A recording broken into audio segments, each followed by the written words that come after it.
মসজিদে জামাতের নামাজ ইমাম কতটুকু অংশ পর্যন্ত আদায় করে ফেললো পরবর্তীতে নিয়ত করে মুক্তাদির জন্য উক্ত রাকাত পূর্ণাঙ্গ বলে বিবেচিত হবে?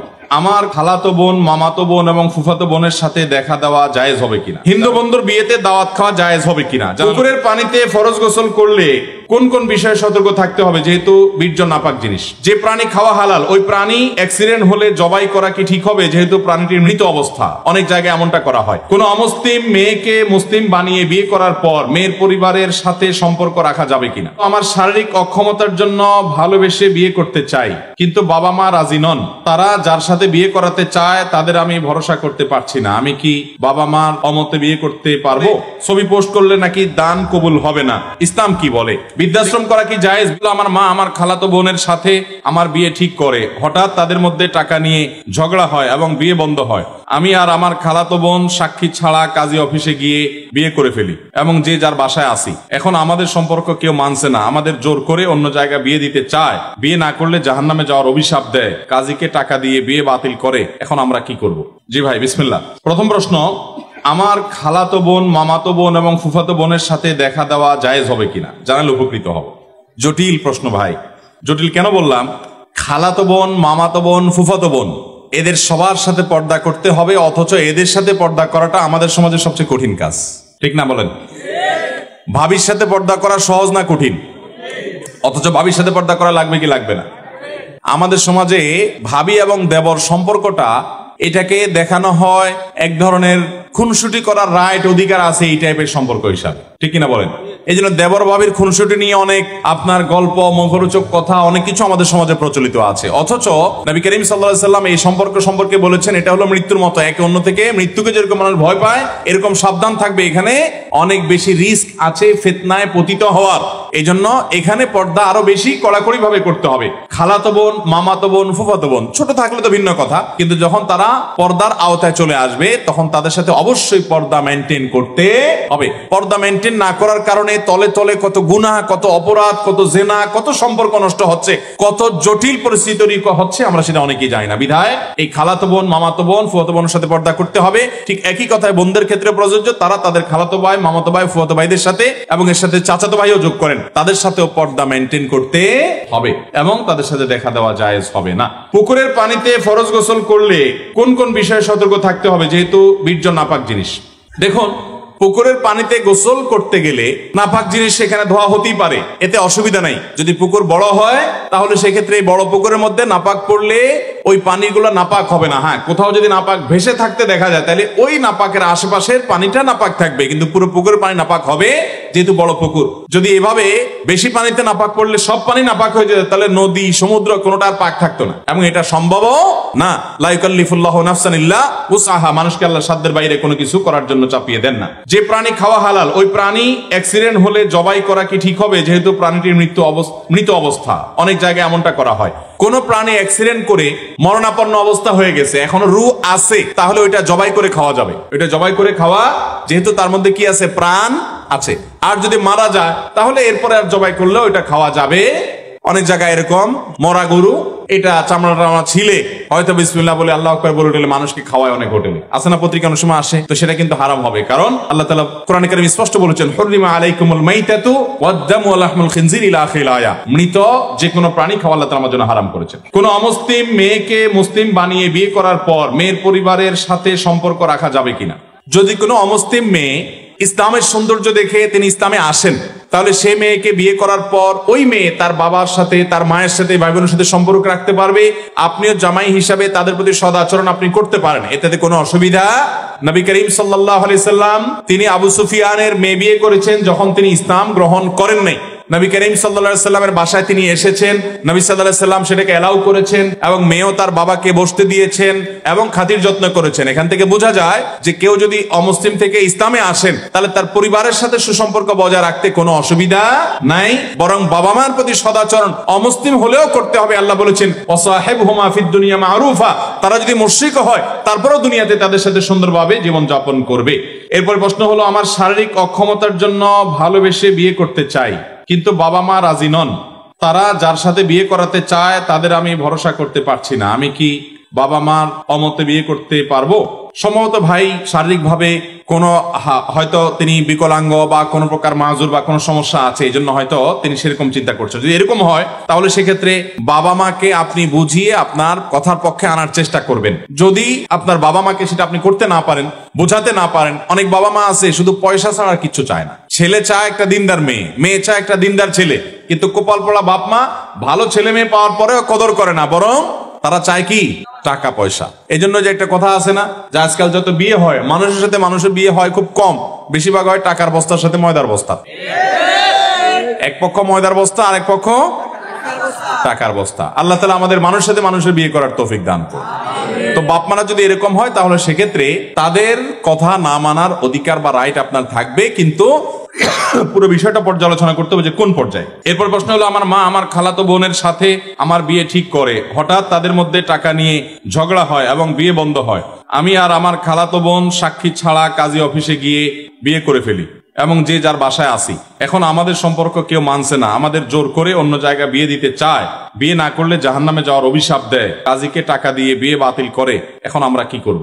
জটিল প্রশ্ন ভাই। খালাতো বোনের সাথে বিয়ে ঠিক হয়েছে, এর মধ্যে টাকা নিয়ে ঝগড়া হয়ে বিয়ে ভেঙে ফেলছে। ওই যে একটু আগে বললাম, বাবা মা বেশিরভাগ ক্ষেত্রে অনেক ফ্যামিলিতে দেখা যায় যে টাকা পয়সার হিসাব নিকাশের উপর ভিত্তি করে ছেলে মেয়েদের বিয়ে ঠিক করে। তো এরকম যদি হয়, দিনদারিকে তারা প্রাধান্য না দেয়, তাহলে সেক্ষেত্রে আপনি দিনদারিকে প্রাধান্য দিয়ে বিয়ে করতে পারবেন। এখন কত হলো, আপনি আপনার খালাতো বোনকে বিয়ে করছেন কিসের কারণে? যদি বলেন যে দিনদারিতার কারণে, তার মধ্যে দিনদারিতা আছে, তাহলে সেক্ষেত্রে সেও মা বাবার অবাধ্য হয়ে এরকম কাজী অফিসে গিয়ে এরকম, আচ্ছা পালায় পুলায় বিয়ে করতে হবে কেন ভাই বলেন তো? পালায় তো করে চোর চুরি করে, সাধারণত চোর চুরি করে কি করে?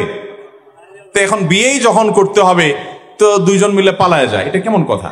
যথাসম্ভব অভিভাবকদেরকে সম্মত করে নিজের দাবি আদায় করার চেষ্টা করবেন। হ্যাঁ, এক্সেপশন হতে পারে যে অভিভাবকরা আমাকে যে পথে যেতে বলছেন সেখানে গেলে আমি আল্লাহর বিধান লঙ্ঘন করতে হবে, হারামে লিপ্ত হতে হবে, আমার ঈমান আমল নষ্ট হয়ে যাবে, তখন আপনি বিকল্প পথে যেতে পারেন। এই জন্য ইন্ডিভিজুয়াল এই সমস্ত কেসগুলো কোনো দক্ষ আলেমের সাথে দেখা করে বিস্তারিত বলে তারপরে পরামর্শ নেবেন। আমরা মৌলিক শুধুমাত্র নীতিমালা বললাম। হুজুর সাল্লাল্লাহু আলাইহি সাল্লামকে স্বপ্নে দেখা যায়, এটা হাদিসে আছে, কিন্তু কেউ একজন তা বিশ্বাস করলো না, তাহলে কি ইমানের সমস্যা হবে? নবী করিম সাল্লাল্লাহু আলাইহি সাল্লামকে হাদিসে স্বপ্নে দেখা যেতে পারে, সেটা সম্ভব। এখন নবী আলাইহিস সালামকে কেউ বলেছে আমি স্বপ্নে দেখেছি, আরেকজন বলে যে গল্প দেওয়ার জায়গা পাইস না, সে অস্বীকার করছে, না তুমি নবী সাল্লাল্লাহু আলাইহি সাল্লামকে দেখোস নাই। তো এরকম যদি কেউ অস্বীকার করে তার ইমানের কোনো ক্ষতি হবে না, তবে কোন মুসলমানের প্রতি কুধারণা করা, মন্দ ধারণা করা গুনাহের কথা, সেই জায়গা থেকে এটি গুনাহের কারণ হবে, সেটা ভিন্ন বিষয়। কিন্তু নবী করিম সাল্লাল্লাহু আলাইহি সাল্লামকে দেখেছে এটাকে অস্বীকার করলে ইমান হারা হবে এমনটি নয়। নবী করিম সাল্লাল্লাহু আলাইহি সাল্লামকে স্বপ্নে দেখার ব্যাপারে উলামায়ে কেরামের দুইটা ব্যাখ্যা আছে। একটা ব্যাখ্যা হলো হাদিসে আসছে নবী সাল্লাল্লাহু আলাইহি সাল্লাম বলেছেন, কেউ যদি আমাকে স্বপ্নে দেখে তাহলে সে সঠিক দেখেছে, কারণ শয়তান আমার আকৃতি নকল করতে পারে না। এই হাদিসের একটা ব্যাখ্যা হলো, অনেক উলামায়ে কেরামের ব্যাখ্যা হলো, সাহাবীরা যারা নবী সাল্লাল্লাহু আলাইহি সাল্লামকে চিনতেন, ওনার চেহারা মুখস্থ ছিল, তারা যদি স্বপ্নে দেখে তাহলে তিনি নবী সাল্লাল্লাহু আলাইহি সাল্লামই, শয়তান তার আকৃতি ধারণ করতে পারে না, এটা তাদের কথা।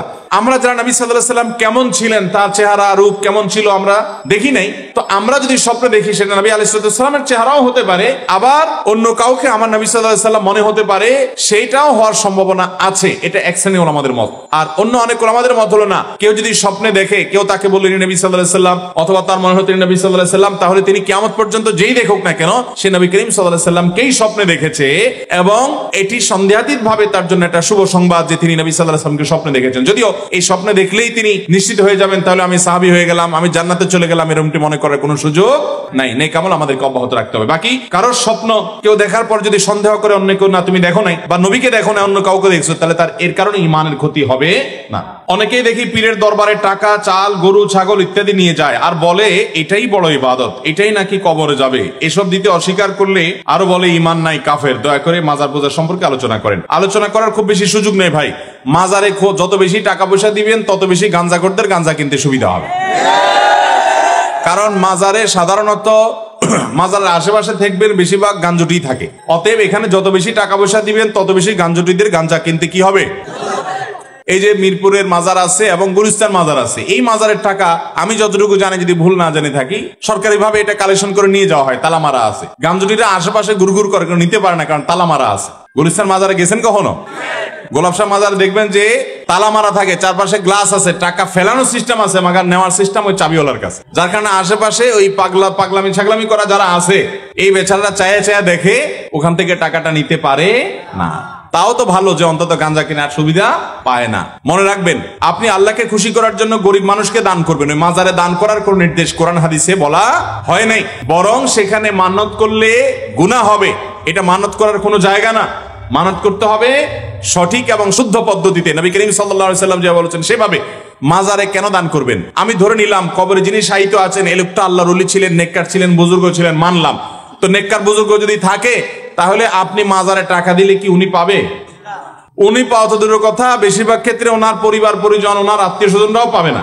পাবে কারা? ওই মাজারের যারা গামজুটি আছে তারা। তাহলে সেক্ষেত্রে কোন মুসলমান জেনে শুনে এই সমস্ত জায়গায় টাকা পয়সা দিতে পারে।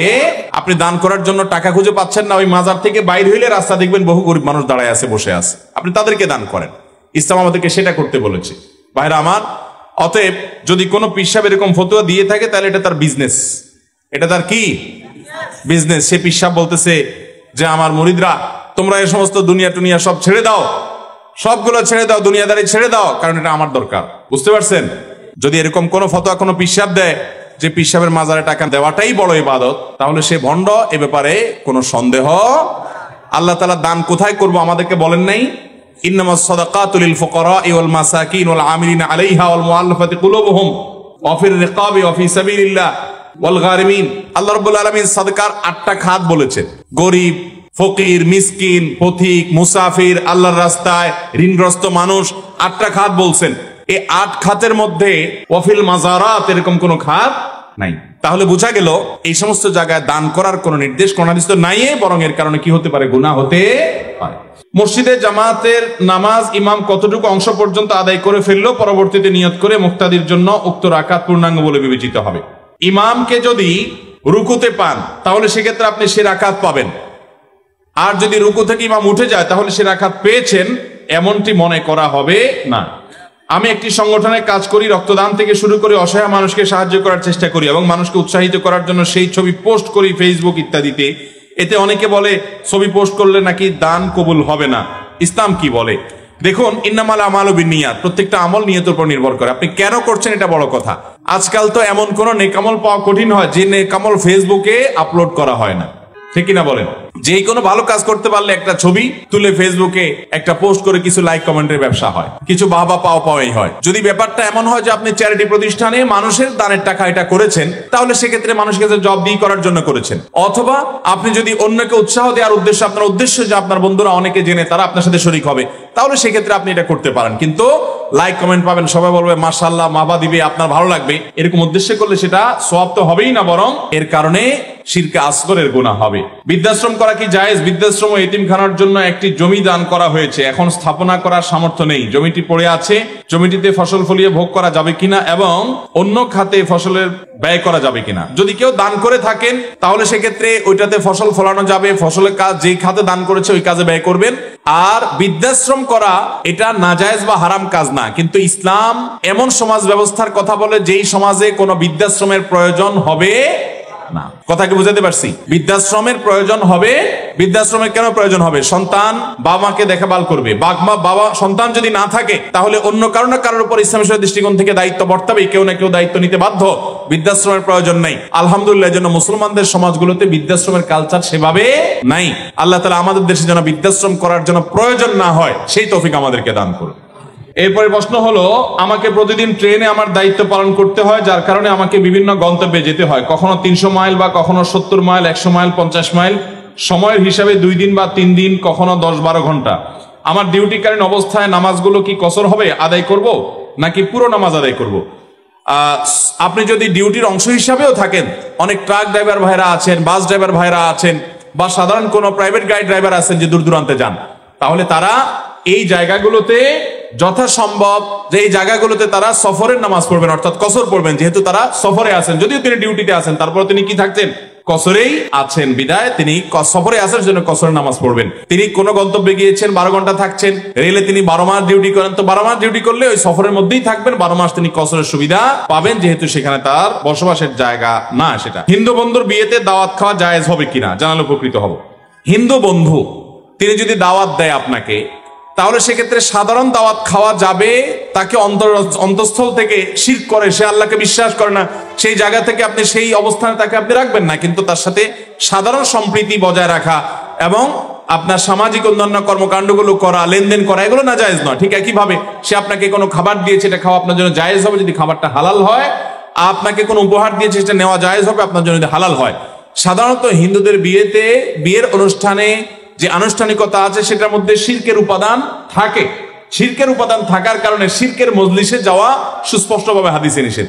এমনিতে কোনো ভোজন অনুষ্ঠান, এমনি কোনো আনুষ্ঠানিকতা বা পারিবারিক অনুষ্ঠানে যদি আপনি যেতে চান, সেখানে আপনি যেতে পারেন। ওই যে আপনার মধ্যে ইমানের যে ওয়ালা এবং বারার যে দাবি আছে সেটার কোনো ঘাটতি হতে পারবে।